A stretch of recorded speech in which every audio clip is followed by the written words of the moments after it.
আজকে আমরা শিখবো যেটা ক্যামেরার ফাংশন কিভাবে করে। শাটার হচ্ছে হলো ডিউরেশন অফ লাইট কে ডিসাইড করে। শাটারের আগে থাকছে reflector mirror. You are becoming expert of mechanism. Reflector mirror উপরে উঠে গেল, ছবিটা সেন্সরের মধ্যে আলোটা পৌঁছে গেল। এটা অ্যাকচুয়ালি ভুল, সেন্সর ছবিটাকে পুরোপুরি ক্যাপচার করে না।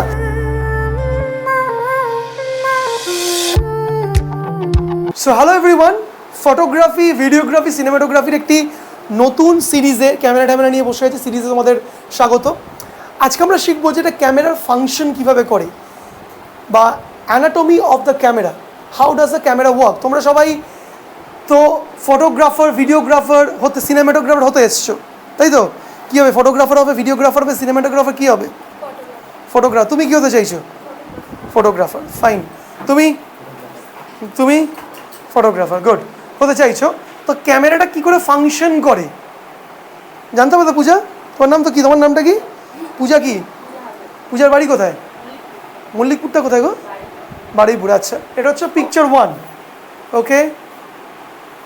এটা পিকচার 2, পিকচার 2। এটা পিকচার 3, ওকে। 1 2 3। এবার এই টোটাল প্রসেসটা আমি তোমাদেরকে স্টেপ বাই স্টেপ বোঝাবো, যাতে ক্যামেরা কী করে ফাংশন করে, ক্যামেরা কীভাবে কাজ করে, তুমি যাতে অনায়াসে এটা বুঝতে পারো, জানতে পারো এবং করতে পারো। দেখো, একটা ক্যামেরাতে মূলত কোন কোন পার্টগুলো খুব ইম্পর্টেন্ট। 1 নম্বর পার্ট হচ্ছিল ভিউ ফাইন্ডার, নেক্সট হচ্ছে হলো পেন্ট্রোপ্রিজম, নেক্সট হচ্ছে হলো আমাদের সেন্সর, নেক্সট শাটার, নেক্সট আমাদের রিফ্লেক্ট মিরর, লেন্স। এই 7খানা পয়েন্ট বা 6টা পয়েন্ট, 6টা না 7টা বলেছি? 6টা পয়েন্ট এটা ক্যামেরার সঙ্গে থাকে, আরও প্রচুর থাকে। অ্যাজ আ বিগিনার এটা বোঝো কী কী বলেছি। নাম্বার 1 কী বলেছি? ভিউ ফাইন্ডার, কি view find. Number 2 image sensor, number 3 shutter, number 4 pentaprism, next reflex mirror, next lens. 6টা হয়ে গেল। এটা কি করে কাজ করে দেখো। এটা একটা ক্যামেরা এখানে বসানো আছে, পিকচার 1। সূর্য পৃথিবীর সবচেয়ে লাইটের সোর্স। সূর্যর থেকে গাছটার ওপরে লাইটটি পড়লো, লাইটটি রিফ্লেক্ট হয়ে ক্যামেরায় গেল, ক্যামেরা সেটাকে ক্যাপচার করলো। লাইট ছাড়া নাথিং, ওকে। তো এবার আমরা এটাকে ক্যামেরার দৃষ্টিভঙ্গি দিয়ে আমরা দেখি ক্যামেরা কীভাবে করে। এখানে আমরা ডিএসএলআর ক্যামেরাতেও বুঝবো, মিররলেসটাও বুঝবো, ওকে। ডিএসএলআর ক্যামেরাতে কী হচ্ছে, সেম এখানে গাছ রয়েছে, এটা হচ্ছে আলোটা ঢুকছে লেন্সের মধ্যে দিয়ে ঢুকছে। এইখানে রয়েছে আমাদের হচ্ছে হলো সেন্সর, সেন্সরের আগে রয়েছে কি শাটার, সেন্সরকে গার্ড রাখছে শাটার। শাটারটা কি? শাটার হচ্ছে হলো ডিউরেশন অফ লাইটকে ডিসাইড করে।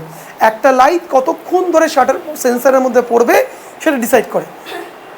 এটা একটু মেকানিজম ব্যাপার বলছে, ইঞ্জিনিয়ারিংয়ের ব্যাপার সেবার বলছি, বুঝবে ভালো করে। যেখানে বুঝবে না সাথে সাথে স্টপ করবে, আমি রিপিট করে দেবো। তো সেন্সর একটা অ্যামাউন্ট অফ লাইট নিচ্ছে, অ্যামাউন্ট অফ লাইট নিয়ে ও কী করছে, লাইটের মাধ্যমে সাবজেক্টের ডিটেলস নিচ্ছে। সাবজেক্টের সিনজিন উঠে চলে এসো, সিনজিন হচ্ছে আমাদের সাবজেক্ট।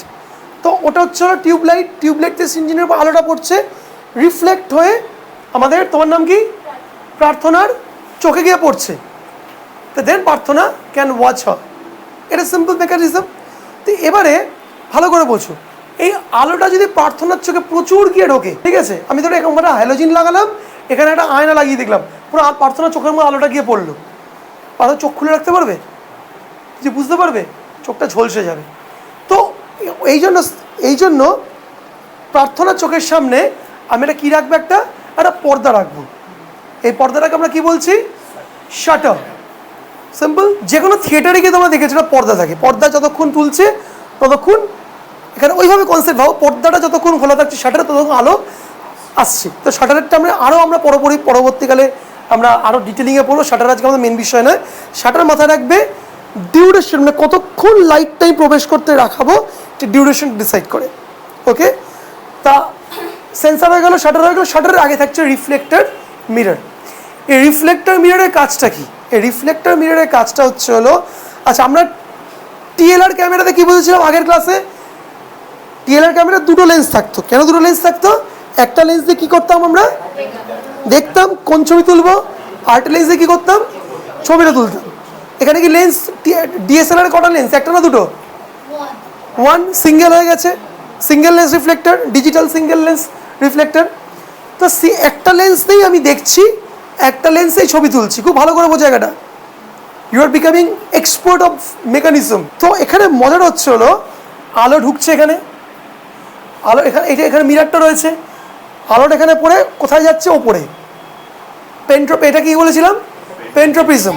পেন্ট্রোপ্রিজমে রিফ্লেক্ট হচ্ছে এইভাবে গিয়ে এখানে পড়ে, এখানে গিয়ে দিকে গিয়ে ভিউ ফাইন্ডার দিয়ে আমরা দেখছি আমরা। তো ভিউ ফাইন্ডার দেখে নিলাম, স্টেবল করে নিলাম, নিয়ে আমি খাচাক করে মারবো। খাচাক করে মারলে কী হবে? এখানে যখনই মারতে যাবো তখন মিরারটা কী হয়ে যাবে?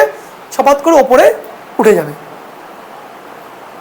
এটা আওয়াজ হয়, দেখবে ওখানে দুটো জিনিস হয় আওয়াজ। যখন আমরা শাটার স্পিড যখন আমরা ছবি করি, দেয়ার টু থিংস হ্যাপেন। এক, মিরারটা ওপরে উঠে যাচ্ছে, আর শাটারটা খুলে যাচ্ছে। মানে এখানে একটা দেখবে পৃথিবীতে ফটো ক্যামেরার মূলত 3টে ব্র্যান্ড আমরা সবচেয়ে বেশি শুনি। কী কী ব্র্যান্ড 3টে? বলো ঝটপট বলো। ক্যামেরা সবচেয়ে বেশি বিক্রি হয়, নাম্বার 1 ক্যানন, নিকন, সোনি, ফুজিও রয়েছে। 3টে মূল ব্র্যান্ড আমরা দেখি। তো ব্যাপারটা হচ্ছে হলো ওখানে ভাবো কতটা অসাধারণ মেকানিজম দরকার। ওখানে একটু ফ্র্যাকশন অফ সেকেন্ড যদি আগে পিছিয়ে হয়ে যায় তাহলে কী হবে? ওখানে হয় শাটারটা পড়তে গন্ডগোল হবে, নয়তো মিরারটা উঠবে না, একটা কমপ্লিকেটেড ইস্যু ক্রিয়েট হবে। যখন তুমি দেখছো তাহলে কীভাবে ছবি, তাহলে ভালো আলোটা ঢুকছে, রিফ্লেক্টার মিররে, ছবিটা রিফ্লেক্টার মিররে পড়ছে, এর ছবিটা চলে যাচ্ছে পেন্টাপ্রিজম। পেন্টাপ্রিজমের ক্যারাম বোর্ডের গুটির মতন, ওপরে লাগলো, এখানে লাগলো, ওদিকে চলে গেল, কোটে পড়লো। ক্যারাম বোর্ড মনে আছে গুটিতে হয় বাড়িকে? পেন্টাপ্রিজমটা ক্যারাম বোর্ডের ওই বোর্ডের মতন, ওপরে লাগলো, সাইডে লাগলো, টপ লেফট রাইটে গিয়ে ভিউ ফাইন্ডারে গিয়ে আমরা দেখে নিলাম। হয়ে গেল, আমার ছবি দেখে নিয়েছি, কোন ছবি তুলবো। ওকে, দেখে নিয়ে আমি শাটারটা হাফ প্রেস করলাম, ফোকাস হয়ে গেল, কাট করে মারলাম, অ্যাট এ টাইম ওখানে যত সময়তে কী হলো, আমাদের পেন্টাপ্রিজমটা লক হয়ে গেল। কিসের দ্বারা? মিরারটা, রিফ্লেক্টর মিরার ওপরে উঠে গেল, ছবিটা সেন্সারের মধ্যে আলোটা পৌঁছে গেল, কারণ শাটারটা খুলে গেছে মুহূর্তে। Simple equation. মানে এখানে তার তোমাদের আমরা কী বুঝলাম? সেন্সার ছবিটাকে ক্যাপচার করছে। ওকে, সেন্সার, কিন্তু এটা অ্যাকচুয়ালি ভুল। সেন্সার ছবিটাকে পুরোপুরি ক্যাপচার করে না, সেন্সার একা কিছু করে না। সেন্সারের একজন সহযোদ্ধা রয়েছে। যে আমাদের যে বিশালদার ক্লাসে, আমাদের যে টোটাল যে আমাদের ফটোগ্রাফি বিশাল স্টুডিওতে তোমরা যারা ক্লাসেস করছো, তো সেখানে তোমরা খেয়াল করে দেখো, এখানে আমি একাকি ক্লাস করাই, আমাদের আরও অন্যান্য গেস্ট টিচাররাও ক্লাস করায়। ওকে, তো এখানে সেন্সারের একজন কে আছে? একটা রিলেটিভ রয়েছে, ভাই রয়েছে। সে ভাইয়ের নাম হচ্ছে কি? প্রসেসর। আমরা শুনি না মোবাইলের প্রসেসর, কম্পিউটারের প্রসেসর, প্রসেসর রয়েছে। তো প্রসেসর, তো সেন্সার কী করছে? সেন্সার লাইটের মারফতে ডিটেলসটা নিচ্ছে, ডিটেলসটা নিয়ে কোথায় পাঠাচ্ছে? প্রসেসরকে পাঠাচ্ছে।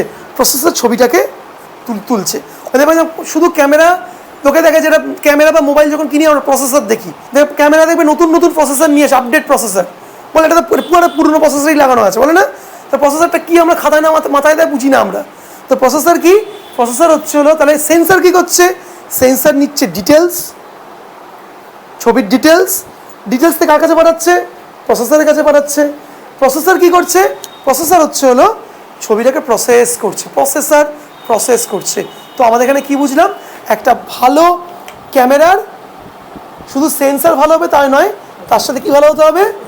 প্রসেসর ভালো হতে হবে। কত কিছু এখানে, লেন্সের গুরুত্ব রয়েছে, প্রসেসরের গুরুত্ব রয়েছে, শাটারের গুরুত্ব রয়েছে, কত কিছু, একটা কমপ্লিকেটেড মেকানিজম ভালো তবে। আমি তখন অ্যাপারচার, আইএসও, পিক্সেল, এগুলোতে কিছু যাইনি, আপনারা তো যাবো আস্তে আস্তে। ফোকাল লেন্থ কোথায় যাচ্ছে, কীভাবে আসছে, ডেপথ অফ ফিল্ড, খুব ইন্টারেস্টিং, বুঝবো আমরা খুব। কিন্তু ফটোগ্রাফির ক্লাসের সবচেয়ে প্রবলেমটা কি? ফটোগ্রাফি সবাই শিখতে পারে না। এর মূল কারণ হচ্ছে হলো ফটোগ্রাফি একটা প্রপার সিস্টেমের মধ্যে দিয়ে যায়। দেখো, দুরকম ফটোগ্রাফার পাবে। একজনের ফটোগ্রাফার পাবে কাজ করতে করতে করতে করতে করতে করতে এক্সপিরিয়েন্সড হয়ে গেছে, সে ভালো পারে, মানে হোটেলের রান্নার মতো। মা কিন্তু কোনো ম্যানেজমেন্টের কোর্স করেনি, মারা খুব ভালো রান্না করে। কিন্তু অনেকে দেখবে হোটেল ম্যানেজমেন্টের থেকে আসে, হোটেল ম্যানেজমেন্টের থেকে পড়াশোনা করা মানে সে পড়াশোনা করা লোক। তো তোমরা হচ্ছে পড়াশোনা করা ফটোগ্রাফার, তোমরা হবে পড়াশোনা করা সিনেমাটোগ্রাফার হবে। এই ইকুয়েশনসগুলো বুঝবে। 8 বিট, 10 বিট, 12 বিট কি? ক্যামেরাটা কেনার সময় 8 বিটের ক্যামেরা কিনবো, 8 বিটটা ঠিক আছে কিনলাম, 8 বিটে আমাদের কসমো রিফ্লেকশন 420 না 422 না 428 আসছে। ব্যাপারগুলো খুব কনফিউজিং লাগছে, নো চাপ, পরবর্তী ক্লাসে শিখবো সিনেমাটোগ্রাফি ক্লাসগুলো। তোমরা যখন পরবর্তী যাবে, you will enjoy the segment. Okay, এটা অন্য লেভেলের তোমরা বিষয়টা বুঝবে। এই দোকানদার তোমাকে বোকা বানাতে পারবে না।